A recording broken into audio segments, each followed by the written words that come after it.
নমস্কার বন্ধুরা, এই কপারটা দেখুন, দরজাটা দেখুন, দরজাটা আজকে বানালাম। এই যে চলুন যাই দেখাই আপনাদিকে। এই যে এই কপারটা, এই দরজাটা বানালাম। ভেঙে গিয়েছিল তো পুরনোটা, তাই এই নতুন দরজাটা বানালাম। এসেছিল মিস্ত্রিগুলো, দুজন মিস্ত্রি এসেছিল, 2 ঘন্টা সময় লাগলো। এই কাজটা করালাম, সময় লাগলো 2 ঘন্টা।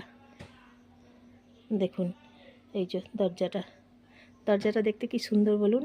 অ্যালুমিনিয়াম দিয়ে বানিয়েছে, বেশ শক্ত করে, মজবুত করে। এই যে দেখুন কি সুন্দর, দেখুন দেখতে বেশ ভালো লাগছে, তাই না? এই যে তাই সময় দিয়ে দরজাটা বানালাম, 2 ঘন্টা সময় লাগলো। এসেছিল মিস্ত্রি দুজন। এই যে কি সুন্দর দরজা দেখুন, বাথরুমের দরজাটা।